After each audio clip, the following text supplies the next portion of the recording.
Soy su lector Hugo Ramón Zamorano Sánchez. Recuerden, suscríbanse al canal de YouTube que lleva mi nombre, Hugo Ramón Zamorano Sánchez. Visiten los diferentes podcasts que tenemos, por ejemplo en Google, Apple, Spreaker, Spotify, Anchor, para que puedan conocer todo esto y den a conocer el canal porque es la parte central donde estará todo lo que manejamos. Recuerden, suscríbanse, es gratis y los que quieran, únanse a una membresía. Ahora vamos a pasar al siguiente capítulo del libro del padre Gabriel Amort en Radio María, Diálogo con los oyentes. Este capítulo se llama Tres casos muy difíciles de posesión. Lo que este capítulo incluye es un caso de posesión contado por la psiquiatra María Domenica Fuckeray, el caso de Angelo Battisti y el testimonio escrito por Fray Christian Curti, exorcista francés. Así pues, comenzamos con la lectura de este capítulo.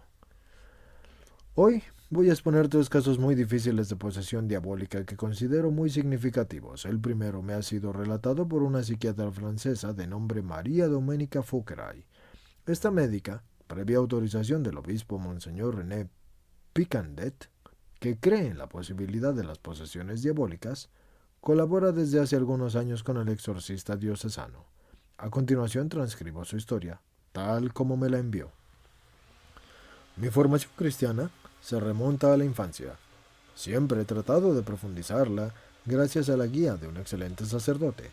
Además de estudiar medicina, he pasado por algunos cursos bíblico-teológicos y fue así como en 1974 descubrí el movimiento carismático, la renovación en el Espíritu Santo. Mediante este movimiento y la oración de liberación y sanación, conocí los exorcismos. Cuando me pidieron colaborar con mis conocimientos en psiquiatría, acepté gustosa y me encuentro en buena sintonía con el exorcista diocesano. Relataré uno de esos casos que tuvimos que afrontar. Se trata de una señora de 40 años casada y es madre de 4 hijos y educadora especializada. La causa de sus males se debía al hecho de que por más de 10 años había frecuentado una secta satánica. Era verdaderamente una esclava de Satanás. Cuando se dirigió a nosotros, era ya la tercera vez que había intentado salir de esta secta. Contrariamente a lo que se podría suponer, esta señora era muy cercana a los sacerdotes y fue uno de ellos quien la condujo a nosotros. De hecho, llevaba una doble vida. Todos los domingos tocaba el órgano en misa, pero nunca se acercaba a los sacramentos. Pero la otra mitad de su vida la dedica a ser una gran sacerdotisa de una secta satánica llamada Wicca, una de las más importantes, cuyo jefe es Lucifer. Había sido iniciada progresivamente y apenas ingresó, supo que de allí solo saldría luego de la muerte violenta a la que estaba destinada. Tenía mucho miedo y quería salir de esa secta, pero conocía los riesgos que eso implicaba. Las venganzas de los miembros de las sectas son terribles y muchas veces, cuando uno de ellos quiere salir, termina asesinado. Como psiquiatra he tratado de comprender por qué ella llegó a tocar esas puertas, por qué esta persona casada y madre de 4 hijos llegó a entrar en una secta satánica. Ella decía, tenía una educación cristiana y asistía a un colegio de religiosas en el que recibía una buena formación intelectual, pero ninguna ayuda espiritual. El matrimonio no me sirvió de ayuda. Mi esposo ganaba bien, pero eso mismo hizo que, dado que teníamos 4 hijos, él me obligara a dejar el trabajo para que me ocupara exclusivamente de los hijos y de la casa. Esta señora hubiera querido salir de vez en cuando, pero el marido se oponía. Pasaba las vacaciones de verano en una pequeña casa de campo con sus progenitores, quienes ya estaban en una edad avanzada. Se la pasaba aburrida cuando hubiera deseado encontrar alguna distracción. Un día leyó en el periódico una invitación para asistir a unas jornadas de entretenimiento y decidió frecuentar ese ambiente, contenta de haber por fin encontrado en qué distraerse, aunque se había dado cuenta de que se trataba de un ambiente muy particular y que llevaba a quien formaba parte de él a las bebidas alcohólicas, al uso de drogas y a la iniciación en lo que parecía ser una secta. Al mismo tiempo, sin embargo, le pareció que las personas que estaban allí eran muy atentas. y esto compensaba el vacío que sentía en su casa, por lo cual se fue involucrando cada vez más, hasta convertirse por completo al satanismo. Renegó del bautismo y se sometió al nuevo bautismo de la secta, en el que se le impuso un nuevo nombre. Recibió una marca secreta en el muslo y firmó con su sangre un pacto con Satanás. He aquí los 12 puntos del pacto satánico, que poco a poco logré que dijera después de una larga serie de exorcismos. Primero, abjurar del bautismo. Segundo, abjurar de la fe en la Sagrada Eucaristía. Tercero, rechazar la obediencia a Dios y ser obediente a Satanás, Lucifer y Belcebú. Cuarto, repudiar a la Virgen María. Quinto, renegar de los sacramentos. Sexto, pisotear la cruz. Séptimo, pisotear las imágenes de la Virgen y de los santos. 8. Jurar fidelidad eterna al príncipe de las tinieblas y jurar sobre las escrituras diabólicas. 9. Hacerse bautizar en el nombre del diablo, escogiendo un nombre apropiado y por ende cambiando el propio nombre. 10. Grabarse en el muslo la marca de pertenencia a la secta por medio del sello diabólico. 11. Escoger un padrino y una madrina de la secta.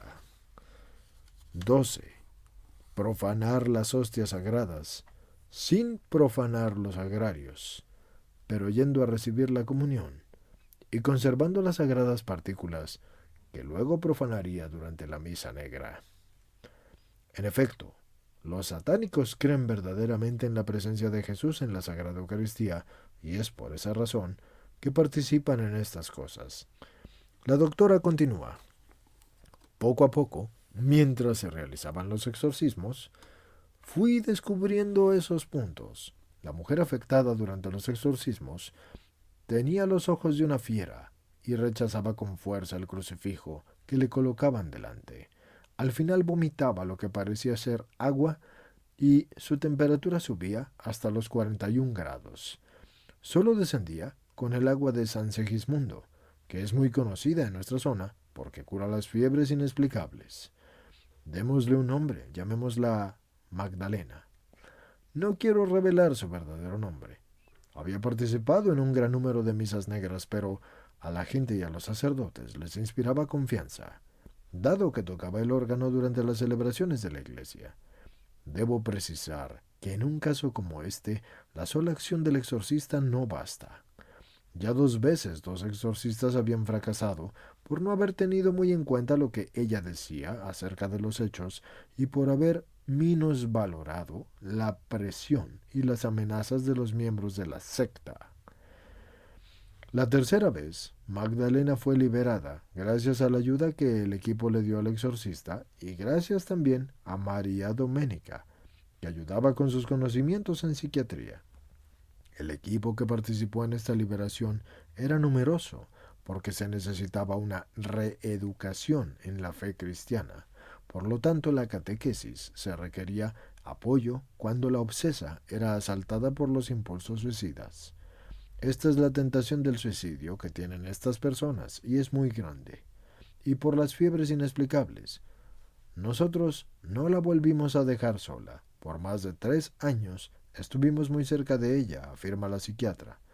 Después de esto, Magdalena tuvo solo algunas dificultades en participar en las misas celebradas en las iglesias que frecuentaba antes, pero luego pudo orar y recibir la comunión. Hasta el presente tiene todavía la necesidad de una catequesis apropiada, pero cada vez se le ve más liberada de esos bloqueos que le hacían difícil la oración y que le impedían la lectura de la Sagrada Biblia. Los exorcismos se suspendieron cuando Magdalena pudo dirigir por sí misma la lucha espiritual, orar, confesarse, comulgar, o sea, cuando pudo utilizar los medios ordinarios de lucha. Cuando una persona está poseída por el demonio y es acompañada por un exorcista, si es imposible persuadirla a que ore, es preciso obligarla, aún a la fuerza, pero siempre en compañía de alguien cercano, por ejemplo, un familiar. Añado 2 hechos importantes. Magdalena no había recibido la confirmación. Después de una adecuada preparación, ella misma solicitó este sacramento, que le fue dado por el vicario general de la diócesis en presencia del esposo y de los hijos y de los miembros del equipo. Poco tiempo después, fue solemnemente reinsertada en la iglesia en presencia del obispo y de todas las personas que habían participado en la confirmación. Más tarde, ella misma compuso oraciones muy bellas al Señor y a la Virgen. Después de los 3 años de exorcismos que fueron necesarios para llegar a su conversión, fueron necesarios otros 2 para llegar a la completa liberación. Se calcula que en Italia, hoy en día, hay más de 800 sectas satánicas. Las iglesias están vacías y después de la confirmación, muchos jóvenes dejan de orar, no vuelven más a la iglesia y empiezan a frecuentar compañías nocivas. Existe un viejo proverbio que dice: quien con lobos anda, a aullar aprende. O también, dime con quién andas y te diré quién eres. ¿Cuántas veces he escuchado a padres de familia lamentarse porque ya no logran hacer que sus hijos vayan a la iglesia a orar? Siempre les he dicho que miren qué tipo de compañías tienen sus hijos y que los vigilen de cerca. Pues bien, este era el primer caso y ahora pasemos al segundo. También este es muy interesante. Le sucedió en Italia a una persona cuya esposa me ha autorizado a decir el nombre y lo que hacía. Se llamaba Angelo Battisti y era un hombre de una fe sumamente grande, muy inteligente, tanto que llegó a ocupar un puesto en la Secretaría del Estado del Vaticano al lado del Papa.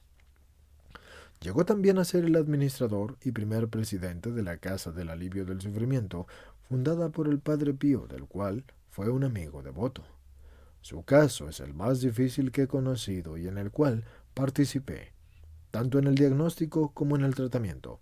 El suyo fue un caso difícil porque no demostraba ningún síntoma, por lo cual creo que solo un exorcista con la experiencia del Padre Cándido, mi gran maestro, podía resolver.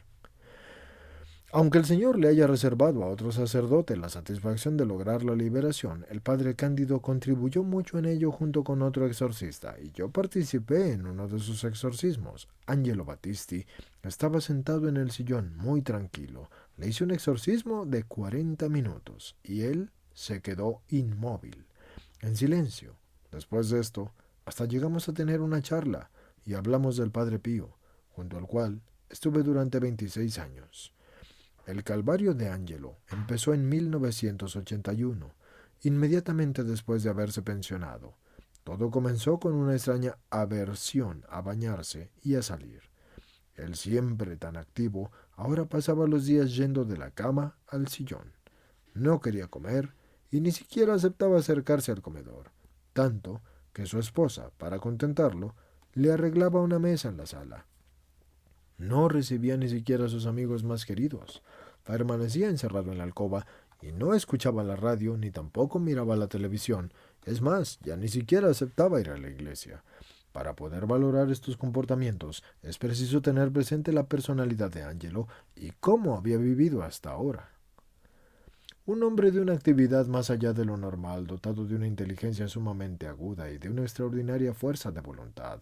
Sus méritos personales le permitieron construir una espléndida carrera. Llegó a ocupar un puesto de gran responsabilidad en la Casa del Alivio del Sufrimiento, muy estimado por su honestidad y su moralidad. Había llegado a la cúspide de esta institución y le gustaba mucho la compañía, y era para todos un gran placer poder conversar con él.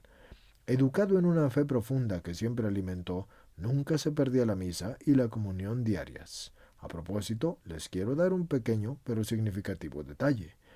Algunas veces, cuando trabajaba en la Secretaría de Estado y el trabajo se prolongaba más allá de la medianoche, en los tiempos en los que, para poder comulgar, era obligatorio el ayuno completo y ni siquiera se podía beber una gota de agua, él, para poder comulgar, no cenaba y no bebía ni siquiera una cucharadita de agua. El primer papa que permitió beber agua fue Pío XII. Luego, como ustedes saben, el ayuno eucarístico se redujo a lo mínimo. Angelo había sido siempre sumamente afectuoso con su esposa y sentía un gran respeto por ella y la llenaba de atenciones. Con este cuadro se puede comprender cuán radical y repentino fue su cambio. Llegó al punto de no levantarse ya de la cama y de no comer nada. A duras penas lograban convencerlo para que se tomara una taza de té y se comiera una tajada de piña 2 veces a la semana. Estando en cama y abrazado a una pequeña estatua de San Miguel Arcángel, y muchas veces en el pasado había ido también al santuario de la gruta de San Miguel Arcángel, decía: «Ayúdame tú, ya no puedo más». O también exclamaba con fuerza: «Vete, aléjate, bribón, déjame en paz, te desprecio». Palabras que evidentemente dirigía al maligno y de hecho escupía con todas sus fuerzas contra alguien que sólo él veía. Todo este calvario duró 7 años. La depresión diagnosticada al principio se convirtió en una especie de locura. Ni para qué hablar del número de neurólogos que lo vieron para intentar curarlo. Todas las medicinas que le daban eran completamente inútiles. Cuando trataba de levantarse de la cama se caía, porque estaba demasiado débil, y su esposa tenía que ayudarlo para acostarlo de nuevo en la cama. Una mañana, mientras repetía sus quejas, abrazado a la estatua de San Miguel, estaba presente un médico, quien también era un católico fervoroso y amigo suyo de muchos años. Así, junto con la esposa, comenzaron a preguntarse: ¿y si él tiene razón? ¿Y si ese «déjame tranquilo, te escupo en la cara» se dirigiera en realidad a un demonio? Dicho médico se fue para la Escala Santa. Le pidió ayuda al padre Cándido y lo acompañó personalmente a la casa de Angelo. Este recibió al exorcista sentado en el sillón, y durante el exorcismo permaneció siempre con los ojos cerrados, sumamente tranquilo, sin decir nunca una palabra durante toda la oración. Y una vez terminado el exorcismo, habló amablemente con el sacerdote. Por otra parte, también el padre Cándido estaba muy unido al padre Pío. Angelo se comportó de la misma manera cada vez que el padre Cándido fue a exorcizarlo y a llevarle la comunión. Es de observar que cuando era exorcizado aceptaba también comulgar, como lo hacía diariamente cuando estaba bien.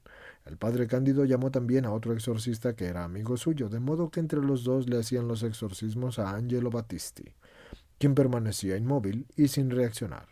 Apenas se iban los exorcistas, Angelo se dirigía a su esposa. «Ahora verás lo que te va a pasar. Llamaste al exorcista, vas a ver lo que te sucederá».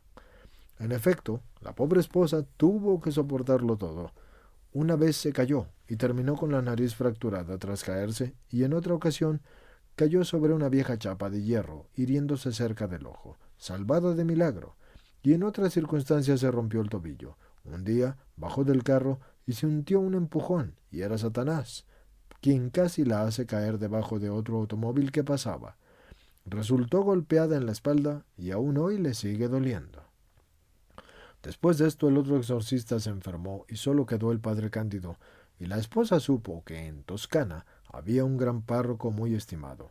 Él sanaba y liberaba de Satanás a las personas. Hacía verdaderas oraciones de sanación y de liberación. Era el difunto padre Angelo Fantoni, párroco de Monte San Savino, provincia de Arezzo, muerto en olor de santidad, tanto que parece que quieren empezar a hacer el proceso de beatificación. La esposa invitó a Angelo a que fuera con ella a donde está el sacerdote, y no se sabe por qué Angelo aceptó a ir, pero el sacerdote había dicho: «Vengan a mi casa y quédense un mes». Angelo se esforzó mucho, pero solo logró resistir 8 días, y luego regresó a su casa. La mujer estaba desesperada, porque tras pasar solo 8 días ahí, lo encontró tal cual. De inmediato el padre Angelo Fantoni le dijo a la esposa: «Permanezca tranquila, porque a pesar de todo, va a regresar. Usted regresará y no digo nada más. No diga usted tampoco absolutamente nada». Este acontecimiento fue en realidad necesario, y Angelo se volvió insolente como nunca lo había sido, pero la esposa nunca le respondía. La insultaba de las maneras más vulgares, pero ella cumplió su compromiso de permanecer en silencio. Angelo tuvo después otros disturbios y se sometió a visitas médicas en Italia y en el extranjero, pero los médicos no pudieron darle un diagnóstico de los males que tenía. Por ejemplo, cuando se vio afectado de fuertes dolores en los ojos, fue visitado por 18 oculistas y ninguno de ellos pudo darle un diagnóstico ni tampoco un tratamiento. Mientras tanto, su esposa trataba de convencer a su marido para que volviera donde aquel sacerdote de Toscana, pero Angelo lo rechazaba decididamente. No pudiendo más, la señora se fue sola a Toscana y le dijo al sacerdote: «No logro persuadir a mi marido de que vuelva aquí». Y el sacerdote le dijo con seguridad: «Váyase usted a su casa y esté segura de que esta vez él vendrá y se quedará un mes. Váyase para la casa y dígale que se prepare para venir aquí y quedarse un mes, y verá que vendrá». La señora al regresar le dijo a Angelo: «Mira, aquel sacerdote te espera y quiere que tú te quedes allí en su pueblo durante un mes». Y él respondió: «Prepárame la valija, ya». Parecía que se había vuelto otro. Se le veía de nuevo lleno de energía. Partió y se quedó allí solo durante un mes, en el pequeño hotel del pueblo. Al regresar a donde su familia, era la misma persona de hace 7 años, amable, afectuoso, muy atento. De esta vivencia solo dijo: «Tienes que saber que aquel, es decir, Satanás, ya no está. Antes no me dejaba en paz». Transcurrió tranquilo las últimas semanas que le quedaron de vida, y luego murió, con la sonrisa en los labios. Había regresado a la casa del padre. Aún después de la muerte, Angelo quise hablar varias veces de este caso con el padre Cándido porque tenía algunas dificultades en entender y, ante todo, cómo pudo intuir que este hombre estaba poseído por el demonio, siendo que en el momento de los exorcismos permanecía inmóvil y con los ojos cerrados y sin decir nada. Aquí sale a relucir toda la experiencia del padre Cándido, a la luz de la cual valoro varios elementos. El cambio repentino con la particular dificultad hacia la oración y los sacramentos, los exámenes clínicos y los estudios diagnósticos de muchos médicos especialistas que nunca estuvieron de acuerdo entre ellos. Con todo, el padre Cándido, incluso a la falta de reacciones, percibía esa presencia demasiado conocida por él. Mi maestro, además, contaba con carismas especiales. Todos estos carismas, unidos a la experiencia y a la sabiduría, le fueron indispensables al padre Cándido para comprender este caso, y me fueron útiles frente a un caso semejante de un gran médico, famoso, que se encontraba en las mismas condiciones de Angelo. Lo exorcicé 2 o 3 veces sin obtener resultados, pero luego, teniendo delante el ejemplo de Angelo y del padre Cándido, traté de comprender el motivo y la causa. ¿Cómo se llega a entender la causa de una posesión como la de Angelo? El padre Cándido me dio estos motivos. Pudo haber sido una venganza de Satanás por el inmenso bien que Angelo había hecho durante toda su vida, y además la concesión de Dios para purificarlo ulteriormente y prepararlo así para el encuentro final con él, de manera que recibiera el premio prometido a los siervos fieles mediante los sufrimientos de estos 7 años, desde el 81 hasta el 88. En efecto, Angelo obtuvo una purificación total, por lo cual yo diría que no pasó por el purgatorio, sino que fue de inmediato al cielo. Le pregunté también al padre Cándido cómo fue posible que ni él ni su otro amigo exorcista hubiesen logrado liberarlo, mientras que el padre Angelo Fantoni sí lo había hecho. Y el padre Cándido me respondió que en estos casos hay que tener siempre presente la voluntad de Dios. Por lo común existe quien siembra y también quien recoge. No obstante, también sus exorcismos habían tenido un gran valor, pues estos lo habían sostenido y le aliviaron sus sufrimientos. En cada exorcismo él recibía la comunión, y fueron varias, y éstas debilitaron la fuerza del demonio. Y ahora les presento el tercer caso. También este, como el primero, me fue enviado por escrito por un exorcista francés llamado Fray Christian Corty, un fraile franciscano exorcista de Aviñón. Le había solicitado que me enviara uno de los casos más complicados y más raros que hubiese tratado, y esto fue lo que me escribió. Un día entró a mi oficina un hombre extraño. Todo en él era insólito. El comportamiento, el vestido extravagante y, sobre todo, un olor raro, repelente, fétido, algo entre un huevo podrido y azufre. Recordé de inmediato que en sectas satánicas se emplea una clase de incienso que, con el tiempo, queda impregnado en la ropa de los participantes.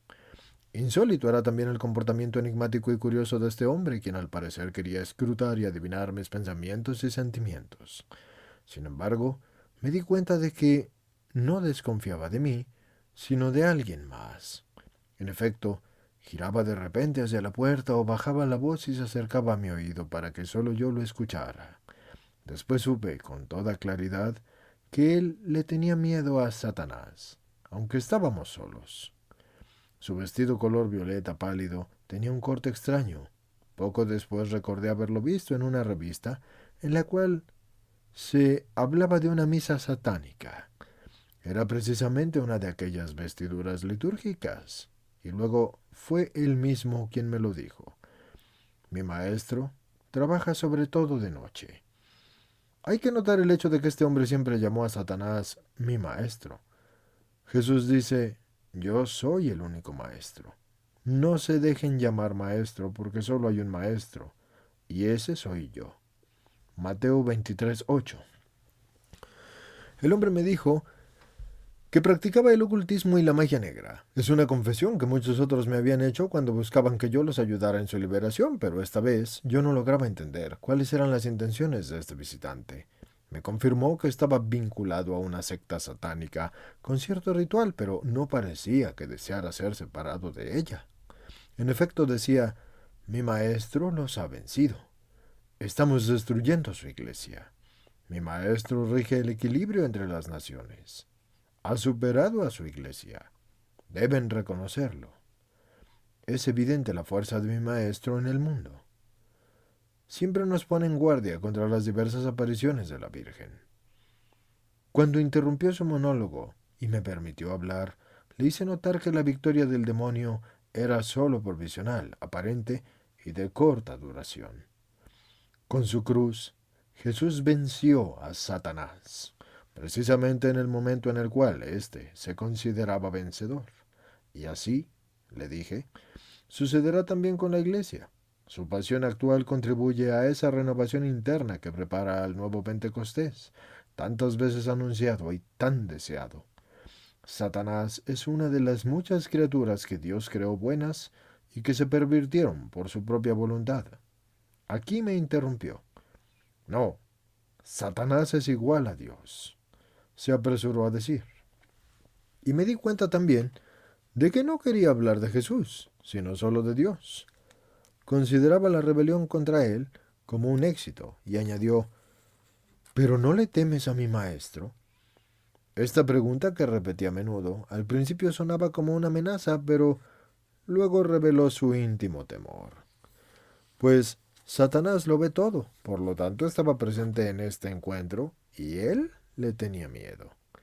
Le insistí en que hablaba en nombre de Jesús, de quien era sacerdote, y que nada podría sucederme sin que él lo permitiera. Además tenía la protección de la Santísima Virgen María, especialmente durante los exorcismos. No le agradó que hablara de la Santísima Virgen y trató de desviar el discurso hacia su maestro, Satanás. Entonces le recordé el Evangelio. Enemistad pondré entre ti y la mujer.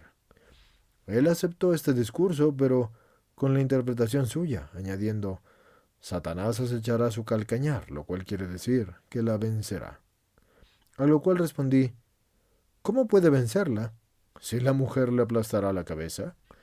Y luego pasé a explicarle la visión del Apocalipsis sobre la mujer que está vestida de sol y que lucha contra el dragón rojo, que es vencido por Miguel y sus ángeles. Cuando hablé sobre María, sin embargo, desvió el tema de la conversación porque se estaba sintiendo incómodo y angustiado, y por último, desesperado. Le dije que su maestro no le podía dar la paz del corazón y mucho menos la felicidad. Jesús, en cambio, le dije, trae paz y alegría. Él incluso nos libera de la esclavitud de Satanás, quien, cuando mucho, promete dinero, poder y glorias humanas. Dentro de mí oraba incesantemente a la Virgen María y así veía que él perdía terreno y retrocedía. Era claro que de su maestro solo tenía miedo. Entonces le hablé del amor de mi maestro, que había muerto para salvarme y que perdonaba a todos. Lo invité a que se arrepintiera y a que dejara a su maestro, y le dije que todas las noches le pedía perdón a Dios por todos los pecados, incluidas las blasfemias. Ese hombre parecía estar turbado en medio de un combate entre dos sentimientos, la esperanza y la desesperación. Le pregunté si esperaba que yo orara por él, y me pareció favorable. Hice interiormente un breve exorcismo para expulsar a Satanás, y luego lo repetí en voz alta. Pero esto era demasiado.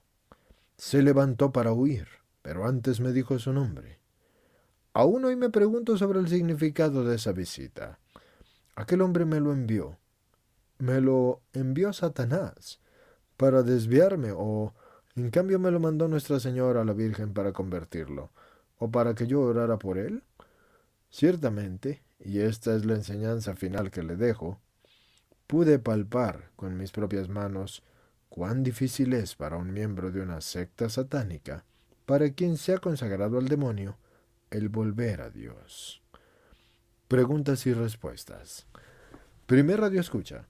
Quisiera hacerle dos preguntas. Usted en el pasado ha mostrado en la televisión que recoge clavos, objetos de hierro, tornillos que se materializan en la boca del exorcizado. Pues bien, quisiera saber por qué recoge dichos objetos. ¿No sería mejor destruirlos ya que vienen de personas poseídas? Y esta es la otra pregunta. ¿Cómo explica que se encuentren tantos objetos dentro de almohadas o colchones? Y en este caso, ¿qué se debe hacer? Respuesta del padre Amort. Ante todo, es verdad. Tengo más de 2 kilos de material escupido y vomitado por personas que fueron sometidas a exorcismos u objetos de plástico, clavos y algunos de hasta 10 centímetros de largo. He tocado con la mano estos objetos justo después de que se materializaran y siempre salen mojados con saliva. Se materializan en el instante en el que salen de la boca y no causan daño alguno. Una vez tuve que exorcizar a un hombre que siempre me escupía en la cara. Un exorcista tiene que acostumbrarse a estas cosas. Era un hombre alto y robusto, y se necesitaban al menos 4 hombres para mantenerlo quieto. Cuando vi que estaba a punto de escupirme, le puse la mano delante de la boca y lo hice a tiempo. Y cuando miré mi mano, había 3 clavos que aún conservo. Paso a la segunda pregunta para explicar el significado de las cosas extrañas que se encuentran dentro de las almohadas y los colchones. Se trata, por así decirlo, de burlas del demonio, para demostrar su potencia y su presencia y para demostrar que él puede hacer lo que quiera. Uno puede encontrar en el interior de los colchones y almohadas cosas muy extrañas. Se encuentran clavos, mechones de cabellos y algunas veces están atados con nudos sumamente fuertes. Se encuentran cosas raras y a veces repelentes y cosas que uno no puede imaginar cómo llegaron allí. Estos objetos primero deben ser bendecidos, y luego se ora sobre ellos, y finalmente se deben destruir, se queman, o en caso de que no se puedan deshacer como los objetos de hierro o de cobre o de otra naturaleza, por ejemplo, máscaras de terracota, entonces se arrojan donde corre el agua, en el mar, en un río o en un canal. Estoy también en contra de los muñecos de tela y de los peluches porque estos pueden ser maleficiados. He tenido varios casos de niños a los que se les ha regalado un peluche y que después de haber recibido ese regalo se sentían mal. Exorcizaba al niño y luego preguntaba, ¿quién te regaló este objeto? ¿Es una persona de la cual se pueda sospechar que hace magia? Y siempre he oído responder que sí. En este caso se trata de objetos que hay que quemar o destruir. ¿Y los vapores que salen al quemar dichos objetos? No pueden causar ningún daño, así como por otra parte, los mismos maleficios no son contagiosos. Como ya lo dije en otras ocasiones, si una persona resulta afectada por el demonio o poseída por éste, los familiares o las personas que están en contacto con ella pueden estar tranquilos. Por ejemplo, las personas que me ayudan a hacer los exorcismos y aquellas que oran sobre estas personas nunca han resultado afectados porque no se trata de un mal contagioso. Segundo radio escucha.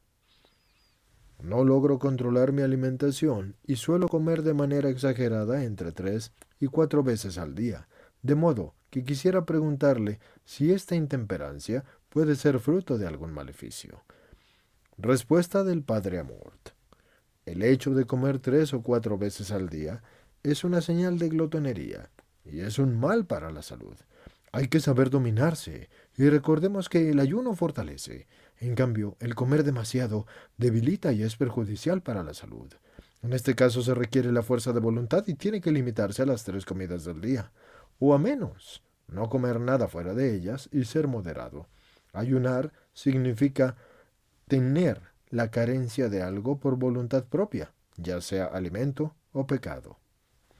Usted debe tener la fuerza de voluntad necesaria para corregirse de este espíritu de glotonería. Es significativo, en efecto, que también la gula sea uno de los vicios capitales, y son poquísimas las personas que cuando se confiesan admiten que han comido de gula, y sin embargo exageran en la comida, tanto por la cantidad como por la calidad. Comer de gula, aunque muchos lo ignoran, es un pecado capital, y es preciso que usted tenga la fuerza de voluntad para que sepa dominar ese vicio. Tercer radio escucha. Quisiera dar un testimonio.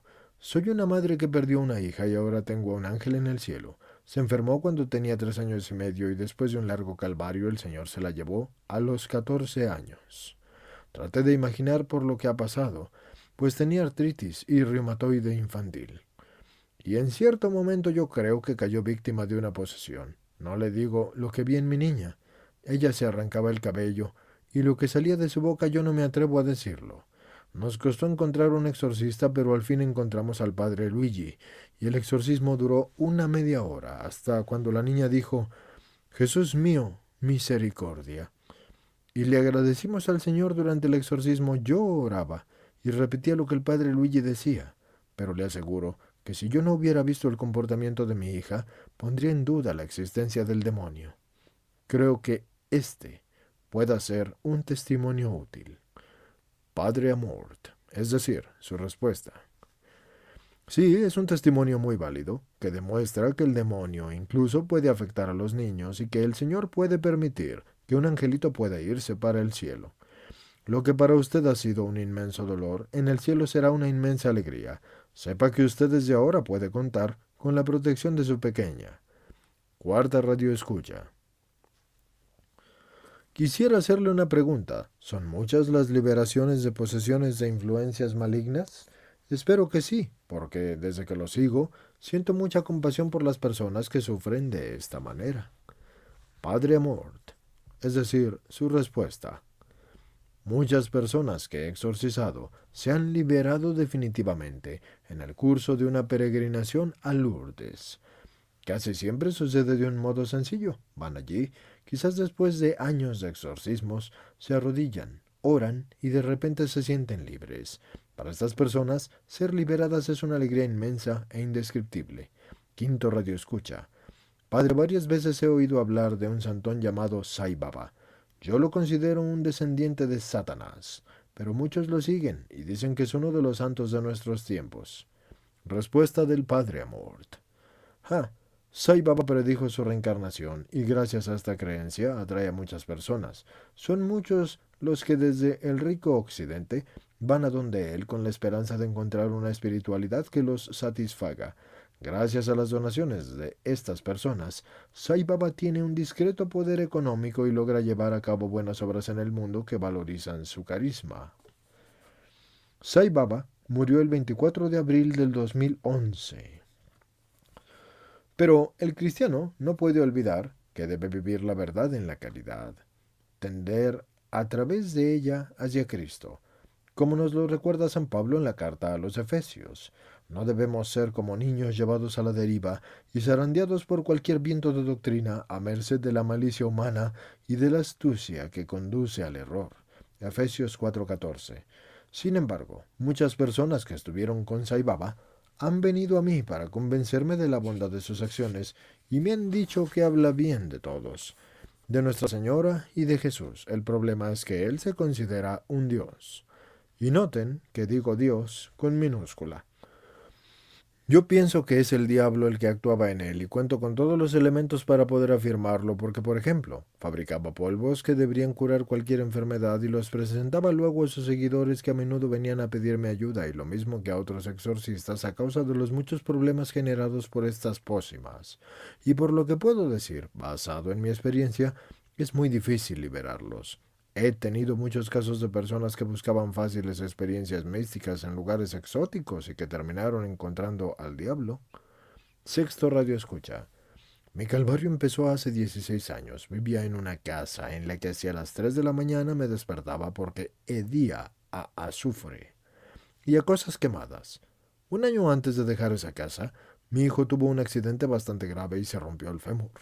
Varios años atrás, había soñado que al venir a vivir en esta casa tendría problemas. Por ejemplo, una noche soñé que me encontraba en una pieza con una persona que estaba poseída. He tratado de suicidarme varias veces y he ido también a donde algunos magos buscando estar mejor, pero no lo he conseguido. Respuesta del Padre Amort. Usted me ha dicho muchas cosas y tendría que darle bastantes respuestas. La primera respuesta. Es posible que haya casas que tengan maleficios. Por ejemplo, si una casa había sido habitada por un mago, o si allí se hicieron sesiones espiritistas, o si en aquella casa hubo alguien que se ahorcó. Todas estas son causas de los disturbios y es muy difícil exorcizar las casas. De todas maneras, la mayoría de las veces se logra, pero en casos contrarios hay que decirles a las personas que se muden. Por lo que me ha dicho usted, ha cometido varios errores y aprovecho para ponerlos en guardia a todos. Muchos se dirigen a una persona que, según creen, quita el mal de ojo, o a otra que cura, o también a otra que tiene fama de santidad y que recita oraciones. Hay que estar muy atentos porque muchas veces se termina en manos de los magos. El hecho de que tal vez todas las mañanas vayan a la misa y comulguen no cuenta para nada. No es un motivo suficiente para confiarse. Es preciso ir a quien de veras está unido a Dios y actúa en su nombre, en nombre de Dios.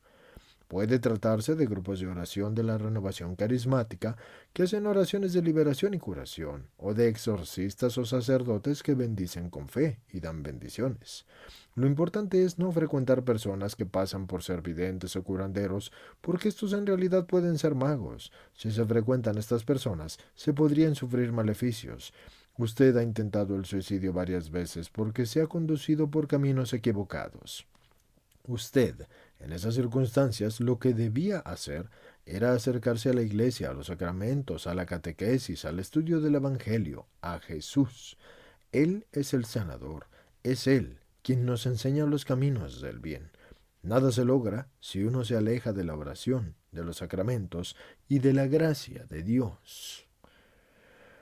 Dice el Evangelio, velen y oren para que no caigan en tentación. Se necesita nuestra vigilancia, todo nuestro empeño, pero esto no basta. Si estamos solos no podremos vencer las tentaciones porque es necesaria la gracia de Dios y por ende mucha oración. Pero sucede que se descuida la oración y se frecuentan a los magos y a los cartománticos y todo termina peor. Entonces añaden la desesperación y también el deseo de suicidarse, porque la vida se vuelve casi imposible y casi invivible. Todo depende de cómo se comporte uno. Séptima Radio Escucha. Padre Amort, quisiera preguntarle dos cosas muy importantes. Tuve una niña y hace 8 meses, la noche de Pascua, fue bautizada. En los 15 días anteriores al bautizo, cada noche, a las 3 tenía pesadillas o visiones de cosas negativas y muy feas. Por ejemplo, veía a mi niña rodeada de serpientes y estas visiones terminaron después del bautismo, pero todavía no se han podido arreglar unas cosas en mi familia. Mi esposo de vez en cuando llega por las noches a casa ebrio y sin ningún motivo, y falta la paz, la tranquilidad, en una palabra, falta todo. Trabajo en una oficina hace 7 años, durante los cuales he dado siempre lo mejor, aunque nunca haya sido promovida. Hoy he regresado de la maternidad con la intención de hacer preguntas relativas al trabajo, pero he sido tratada como un fantasma. Mis colegas ni siquiera me respondían. En el computador de una colega mía, quien también tuvo una niña hace 2 años, vi una foto de su hijita, con 2 cuernos, y de repente todo se me aclaró. He pensado que hay algo que no marcha bien en el trabajo, y quizás alguna situación negativa me haya llegado también a mí. Hace 15 años frecuenté un grupo de amigos de la Renovación en el Espíritu Santo, y mi vida era muy diferente. Hoy me he alejado un poco y no voy a misa todos los domingos, y me he alejado de la fe y no sé por qué. Le ruego que me diga algo. Respuesta del Padre Mort. Usted me ha dicho muchas cosas y quisiera respondérselas todas, pero me limitaré a tratar las más importantes. Es preciso hacer bautizar lo antes posible a los niños. Si no, pueden surgir inconvenientes. Varias veces le he preguntado al demonio durante los exorcismos, ¿qué puedes hacer contra el bautismo? Y casi nunca me responde. El demonio calla porque no puede hacer nada. Otras veces he oído que me responden, yo llegué primero. Recuerdo, por ejemplo, el caso de la clínica de Bolonia en la que había una enfermera satánica que asistía al parto y consagraba de inmediato al bebé a Satanás. Y no hay que esperar para acudir al bautismo. Ahora, en las parroquias se fijan las fechas para la celebración del bautismo y el bautizo colectivo con otros niños es hermoso y es algo muy importante. Usted está muy lejos de la ley de Dios. Tenga en cuenta que sin la observancia de los mandamientos no se salva el alma. A aquel joven que va a donde Jesús y le pregunta, Maestro bueno, ¿qué debo hacer para ir al cielo? Jesús le responde de inmediato, observa los mandamientos, los 10 mandamientos. Marcos 10:19.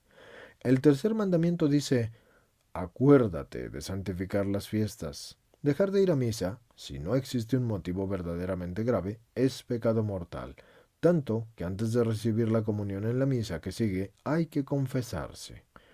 Hay que orar. Tal vez no haya orado junto con su marido. Yo tuve la gracia de tener una Madre Santa y un Padre Santo que me enseñaron a no ir a acostarme antes de haber rezado, y era mi padre quien comenzaba el Santo Rosario. Es preciso orar junto con toda la familia. Con frecuencia, hablo con los padres que están preocupados. Mi hija se dedicaba del todo a su casa, a la iglesia, a la familia, y luego se fue a convivir con un hombre divorciado. ¿Cómo es posible? Y yo pregunto, ¿esta hija oraba? ¿Ustedes oraban? ¿Oran juntos? Además, el hombre que se embriaga, ¿qué ejemplo puede darle a sus hijos? ¿Cómo se puede pretender que sea el educador de una familia? El padre Pío en estas cosas era siempre muy exigente. Yo he visto que en la mayoría de los casos, las causas por las cuales las parejas se separan son previsibles antes del matrimonio. Todas las cosas que se interrumpen se pierden. Por ejemplo, en 1947 me gradué en jurisprudencia y ahora no sé nada al respecto porque no me volví a ocupar de ella durante años. Lo mismo pasa con lo referente a la fe. Si nosotros no la cuidamos y no la alimentamos, se debilita y se pierde. Lo mismo sucede con el amor entre los cónyuges, si no se le alimenta siempre, si no se le cuida de continuo, se pierde. Es así como se llega a la separación o a la traición. Si uno quiere que las cosas se mantengan, es necesario cuidarlas siempre.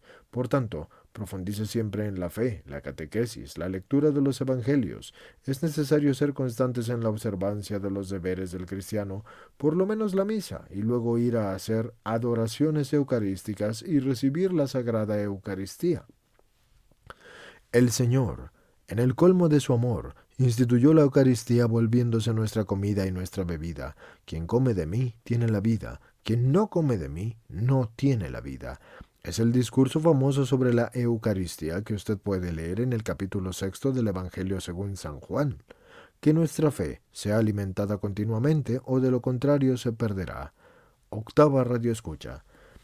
Soy madre de familia y formo parte de la renovación en el Espíritu Santo. Nuestra familia vive con una tranquilidad que a mi parecer es la fuera de lo común, pero ahora me urge preguntarle una cosa. Hay una persona joven que quisiéramos ayudar, pero ella no quiere. ¿Qué podríamos hacer para lograr ayudar de todas maneras? Tiene 35 años, está sola y se ha alejado del Señor. He tratado de ayudarla más de una vez, pero me huye. ¿Qué puedo hacer? Respuesta del Padre Amort.